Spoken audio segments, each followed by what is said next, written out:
Muy buenas tardes para todos, bienvenidos a una edición más de nuestro programa Escuela de María. Muy buenas tardes, Juliana. Salve María, hoy los saludo de esta manera diciendo Salve María. Bueno, yo creo que muchos de los oyentes han escuchado esa forma de saludar entre los católicos y de manera particular en nuestra comunidad, entre los heraldos del Evangelio, siempre nosotros nos saludamos diciendo Salve María. ¿Cuál es la historia de ese saludo? Eso lo puso pues nuestro inspirador, el profesor Plinio Correa de Oliveira, porque él escuchó una historia que sucedió con San Bernardo de Claraval. San Bernardo fue un santo de la Edad Media y él era muy devoto de la Santísima Virgen. Mire, tanto que para que tengamos idea, él fue quien compuso la oración de la salve. Dios te salve, Reina y Madre. Otra oración que compuso él es el Acordaos. Acordaos, oh piadosísima Virgen María, que jamás se oyó decir. O sea, para que tengamos como idea de la dimensión de la devoción mariana de este gran santo francés, San Bernardo de Claraval. En el monasterio donde él vivía había una imagen de Nuestra Señora esculpida en piedra. Y cada vez que él salía del monasterio, pasaba por ese jardín, él la saludaba diciéndole Salve María. Salve en latín, también en italiano, es como decir un saludo, ¿sí? Te saludo, María. En cierta ocasión, él iba pensando en algunas dificultades que tenía y pasó distraídamente y no saludó a la Virgen. Y la Santísima Virgen sí lo saludó y le dijo, Salve Bernardo. Y él inmediatamente se regresó ante la imagen, se arrodilló, la besó ante ese milagro tan bonito. Al escuchar este episodio, el profesor Plinio Correa de Oliveira dijo, qué bonito que en nuestra comunidad, siempre que nos vayamos a saludar, comencemos diciendo Salve María. Es decir, que cuando dos personas se reúnen a conversar o se despiden, ¿sí? La manera de terminar o de comenzar una conversación, un convivio, pues decimos Salve María. Entonces, bueno, de ahora en adelante siempre nos vamos a saludar y a despedir de esa manera con nuestro característico Salve María, que no es más que una honra a la Santísima Virgen. Bueno, Juliana, ¿cuál es el tema de hoy? Pues estamos un poquito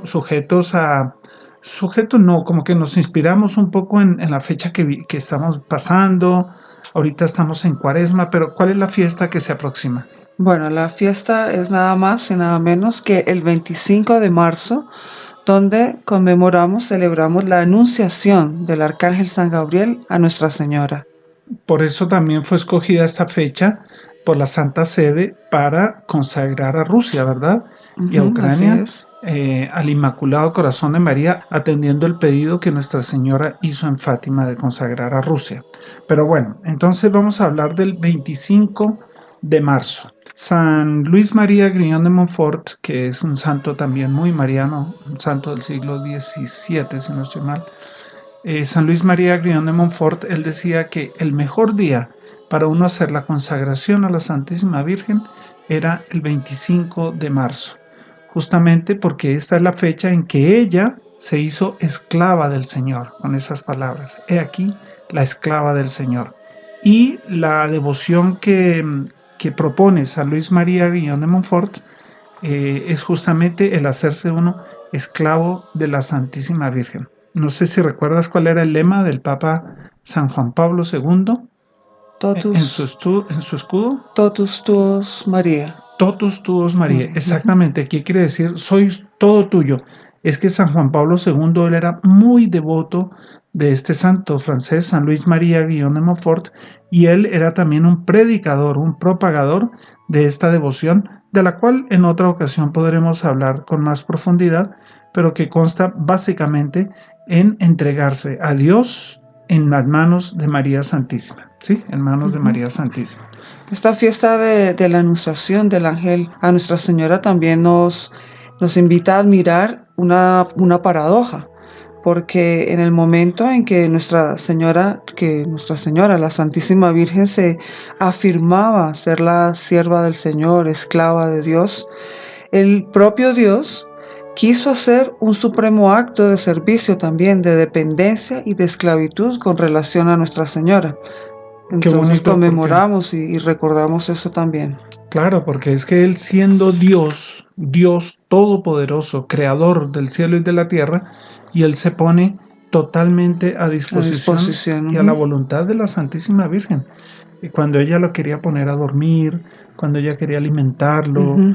sacarlo, que le diera el sol, no sé, acariciarlo, cantarle, pero él era totalmente en manos de ella, abandonado en manos de ella, y nos daba de esa manera ese ejemplo de imitarlo también en eso, ¿no? Así es. Abandonarnos en manos de ella. Pero bueno, hablemos, Julián, un poco de la fecha como tal, que es la anunciación del arcángel San Gabriel a María Santísima. Bueno, claro, este es un acontecimiento, es el acontecimiento central de la historia. Exactamente, porque, o sea, era lo más importante que se puede decir que sucede en la humanidad es que Dios se hace hombre, es la encarnación del verbo que se hace hombre y habita entre nosotros. Imaginémonos nosotros después de celebradas las bodas de Nuestra Señora, la Santísima Virgen y San José, ellos van a vivir a la casa de Nazaret. ¿Cómo sería, pensemos un poquito, cómo sería ese ambiente que se respiraba, ese ambiente que se vivía en la casa de Nazaret entre los dos santos esposos? Claro, uno al pensar, al imaginarse ese ambiente, uno debe pensar que debió haber sido un convivio de ellos, o sea, al no tener pecado original, era un convivio casi que angelical, Sí, donde era, uno admiraba al otro de todas las virtudes que les habían sido dadas por Dios. Entonces, al no estar sujetos al pecado original, no había ese sentimiento de uno querer ser más que el otro, de una competencia, sino al contrario, de admirar todo lo bueno e imitarlo.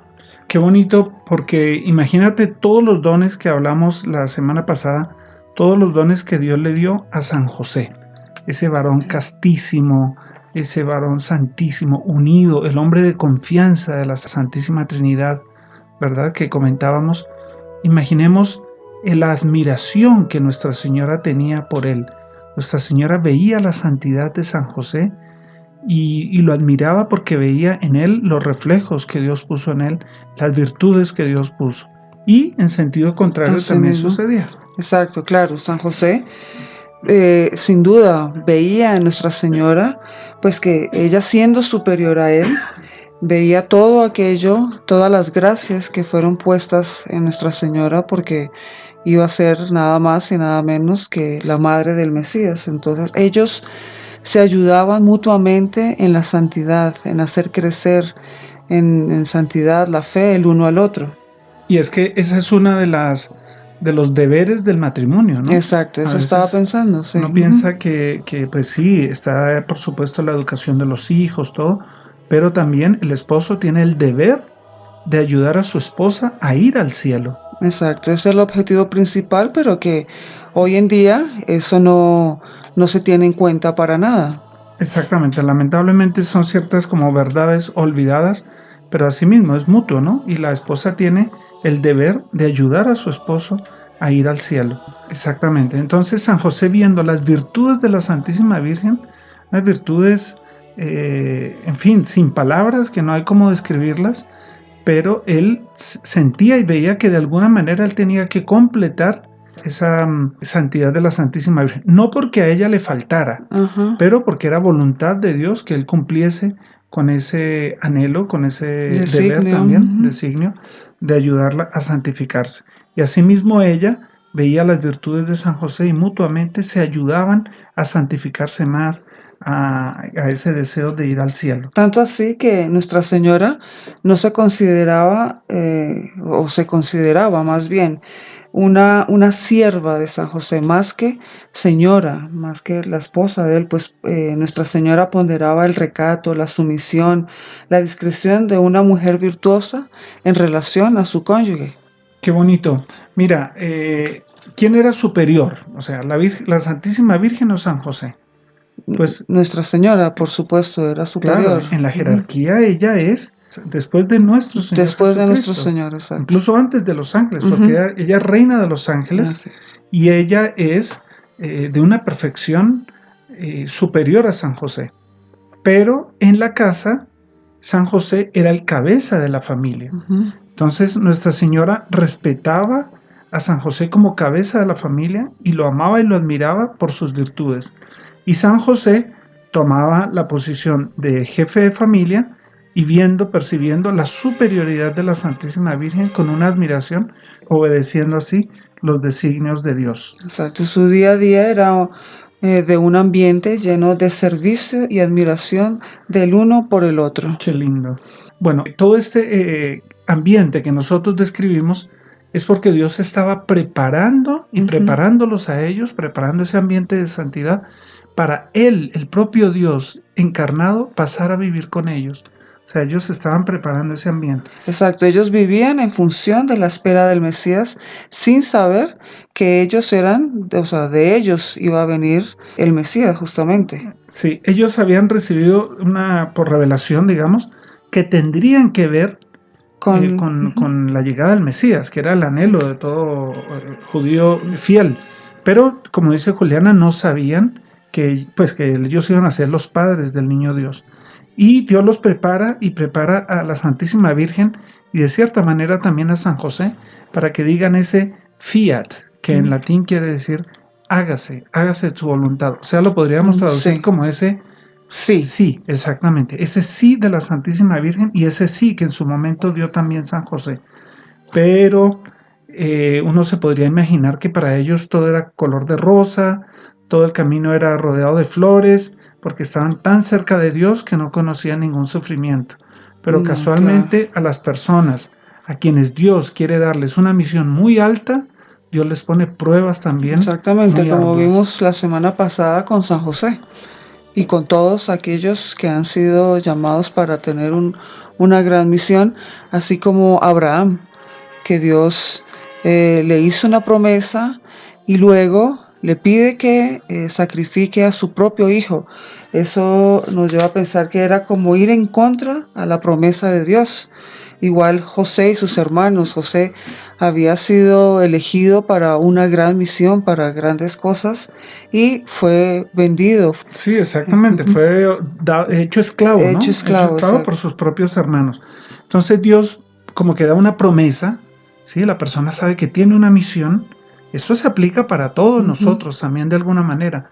Dios nos inspira el practicar el bien en cierta vía, buscar la santidad por cierto camino, y a veces pareciera que todo va al revés, todo va en contravía.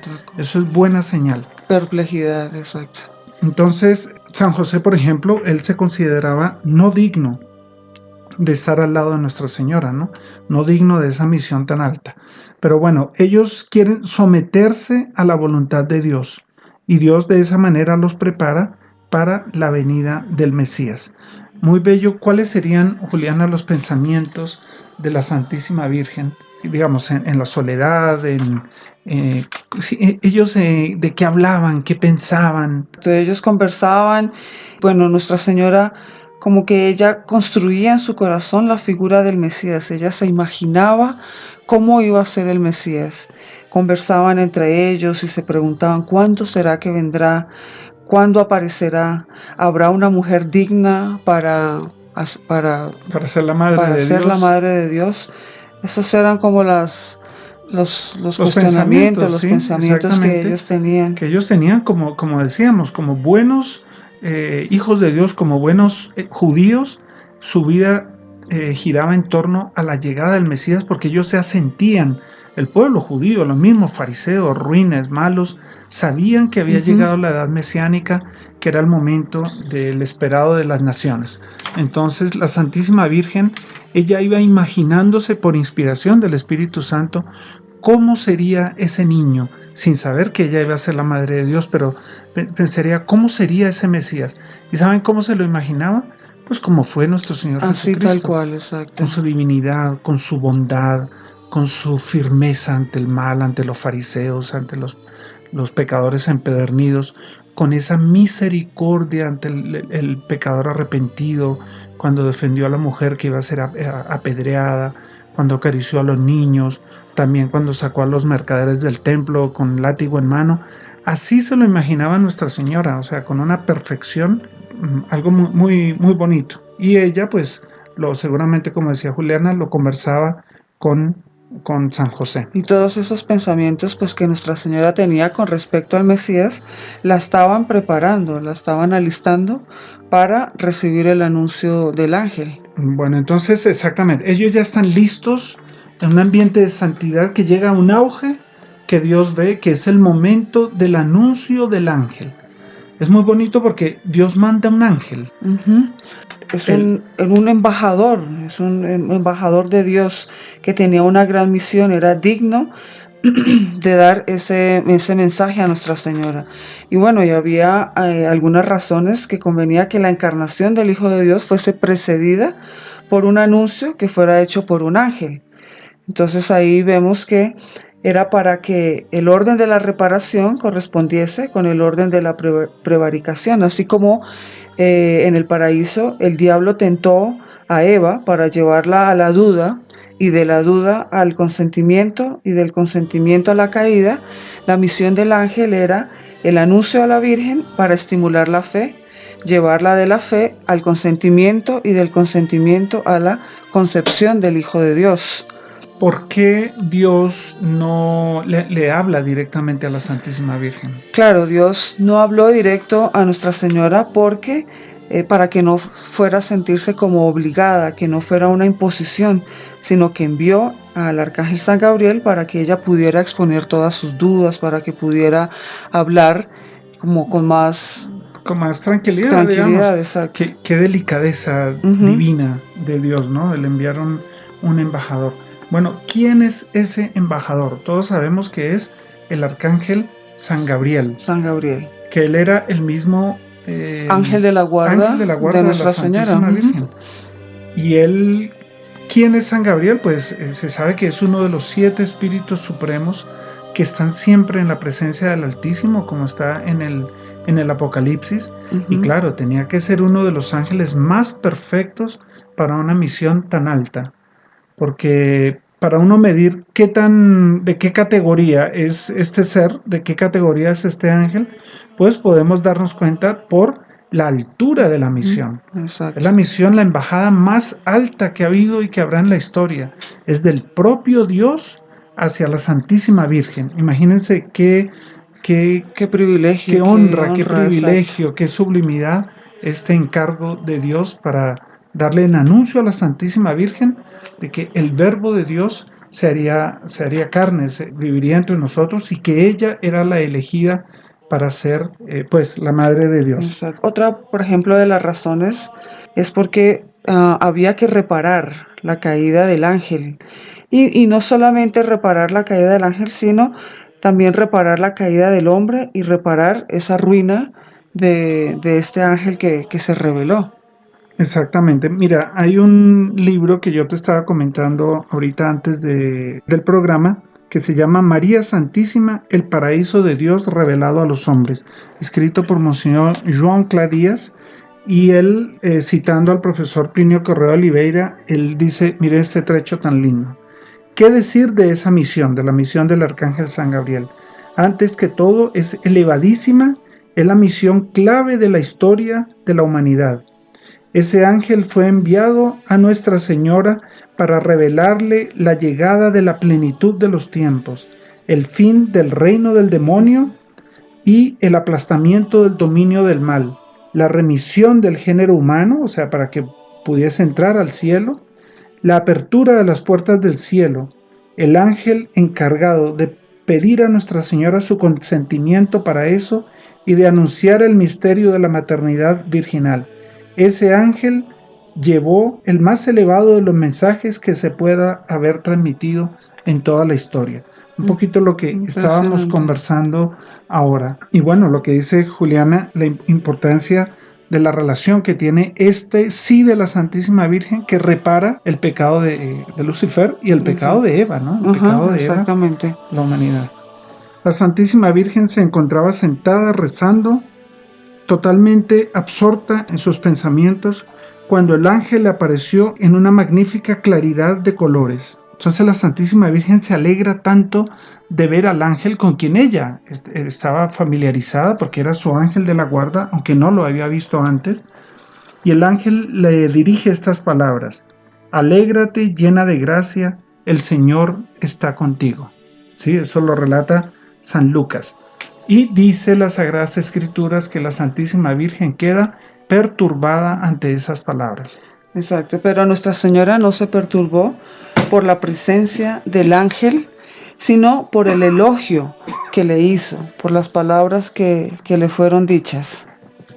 O sea, ella dice, y a mí, ella que se sentía nada, ella deseaba, esto es muy lindo, ella deseaba ser la sierva de la madre del Redentor, porque se sabía que alguna madre judía sería la madre del Mesías, y ella anhelaba ser la sierva de la madre de Dios. Por eso Dios fue atraído por la humildad de la Santísima Virgen y le dio a ella ese honor, esa gracia, justamente por la humildad. Luego continúan las palabras del ángel que le dice, viendo que ella se perturbó, ¿cierto? Le dice, no temas, María, porque encontraste gracia delante de Dios. Es decir, que con tal preparación, con ese corazón y esa alma de la Santísima Virgen que estaba tan sublime, tan elevada, tan unida con la Santísima Trinidad, por eso se dice que ella encontró gracia delante de Dios. Luego el ángel le dice pues la parte central del mensaje, que es: he aquí que concebirás y darás a un hijo, a quien pondrás el nombre de Jesús. Él será grande, será llamado Hijo del Altísimo, y el Señor Dios le dará el trono de su padre. Él reinará para siempre sobre los descendientes de Jacob, y su reino no tendrá fin. Cuando la Santísima Virgen escucha esto, ella se da cuenta que aquella descripción del ángel coincide totalmente con los pensamientos que ella tenía de cómo sería nuestro Señor Jesucristo. Entonces ahí es que nuestro Señor, Dios en el fondo le dice, tú que lo pensaste así, bueno, ahora de premio, tú lo generarás. Ante el anuncio del ángel de la maternidad divina, la Virgen, es curioso, ella no acepta de inmediato, porque ella quería obedecer plenamente a Dios, y ella quiere saber los detalles, ¿sí? Las minucias de cuáles son las razones y cómo acontecerá y cómo se dará. Por eso ella pregunta, ¿y cómo será eso si yo no conozco varón? ¿Por qué la Santísima Virgen pone esa objeción de yo no conozco varón? Justamente porque ella había hecho un voto. Había hecho un voto de virginidad, ofreciéndolo totalmente a Dios. Y entonces esto parecía contradecir ese voto.